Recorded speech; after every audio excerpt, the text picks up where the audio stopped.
John Pollock here alongside Cody Saftik, and we have a pair of fights to discuss that are going to be coming up in the month of March. We'll start off with Mark Hunt because this was a very contentious back and forth with the UFC and whether Mark Hunt would ever fight again. He was very upset about the Brock Lesnar test failure after UFC 200 for clomiphene and wanting it to be a clause in his contract that for all future opponents, if they fail their drug test, they submit their purse to Mark Hunt, which in the world of commission-regulated sport was never going to happen. And Mark Hunt has essentially given into that, and he is going to now fight Alistair Overeem. It's going to happen at UFC 209 in March. And for Mark Hunt, he stated, listen, I needed to take this fight for financial reasons, and I can't fight this. I'm locked into a contract, so this is not a young heavyweight by any stretch of the imagination, so time is of the essence for him. Yeah, that one actually hurts me, because if you're Mark Hunt, you're 42 years old. He's been to the highest peak of the mountain for K1 kickboxing. Then he went to the highest peak of the mountain for MMA, beat Cro Cop, beat Vanderlei Silva in Pride. Then he comes to UFC, goes to the lowest. He gets back to the highest. At 42 years old, John, he's completed more than most people will ever do, especially as a heavyweight. He's gotten big paydays. If this guy at 42 can't retire comfortably because he needs to feed his family, he's either atrocious with money and saving, or perhaps they're not getting paid as much as they should. But for Mark Hunt, I mean, as you said, he's agreed, okay, they're not going to submit their whole purse, but now he puts in the side clause, well, I will sue Alistair Overeem if he fails the test. So I like that Mark Hunt still's got the passion. This is a great fight, being that it's a rematch, a fight that I think a lot of people, especially being that two big name heavyweights, there is some history there. With both of their fight styles, this is a very intriguing matchup. I love that they put it together. I'm glad that Mark Hunt decided to accept it, but it's almost funny that he's making such a big deal about fighting these juicers, and yet he is now fighting someone who has failed the test in the past. So I don't know if he really cares or not. I would find it shocking if Alistair Overeem failed the test again. But that being said, it's a good fight.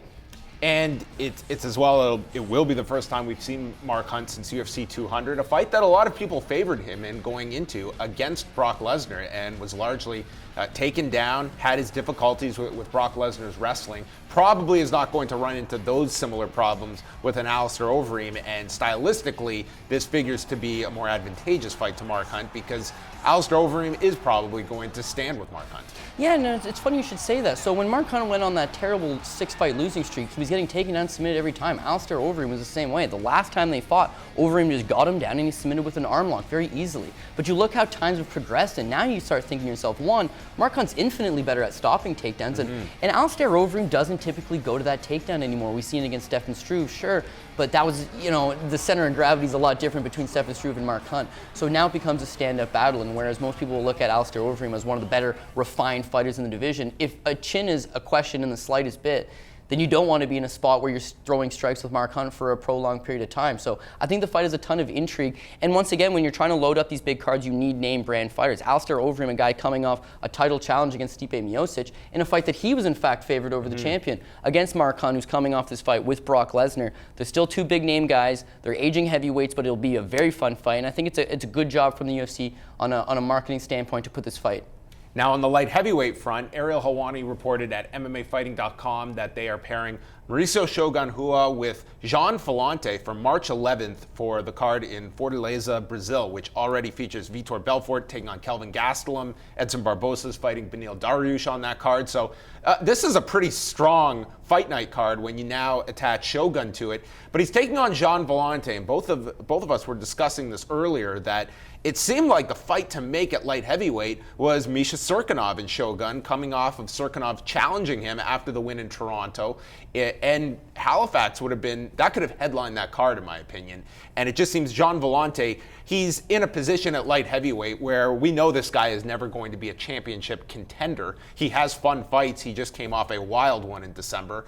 But it'll be him and Shogun, which this could be a crazy brawl. But I really was hoping the Shogun Misha Cirkunov direction would be the option they would take, but it's not. Yeah, you would think that the UFC would try to actively try to promote these younger guys, and in many ways, I thought the Misha Cirkunov fight makes a whole lot of sense. It's a fight that Misha wants. He's on a 4-fight winning streak. He's finished his last 4 fights, and I think if you're the UFC, you want to build stars. What is the future? Who's the next guy that's going to help sell pay-per-views for us?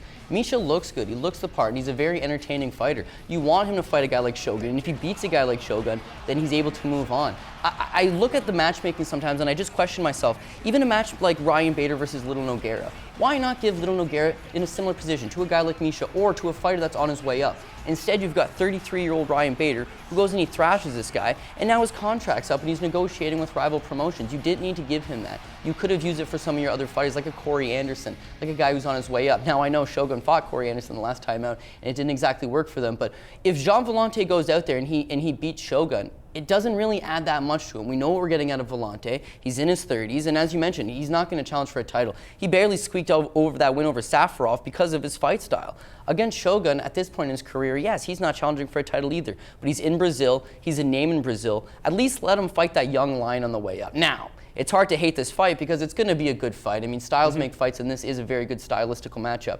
However, yeah, you would like to think that they're going to try to put more of an investment into the future talents, and Misha Cirkunov would have been the perfect guy. So now I'm interested in seeing who he fights, because I don't want to see him fight another Nikita Krylov. I want to see him fight a name guy, and I want the fans to take recognition that this is a special talent. Yeah, so Halifax has their main event. I mean, to me, Misha Cirkunov, the light heavyweight division, I think it does get more of a focus when it comes to the matchmaking, because it's not a very deep division, and you only have a handful, and I think that's being generous, of prospects at light heavyweight that are not your big three in John Jones, Anthony Johnson, Daniel Cormier. The rest of that field is pretty wide open. We don't know if Rashad Evans is ever coming back. Alexander Gustafsson, he's a bit of a question mark. He's had losses to the key guys. So it becomes a real search for those next guys at 205 pounds and how you're going to build them up. Whoever Misha Cirkunov is paired with next, I think it's a very important fight for Misha Cirkunov, because in any other weight class, he may be 4 or 5 fights away from a title fight. At light heavyweight, he could be 1 or 2.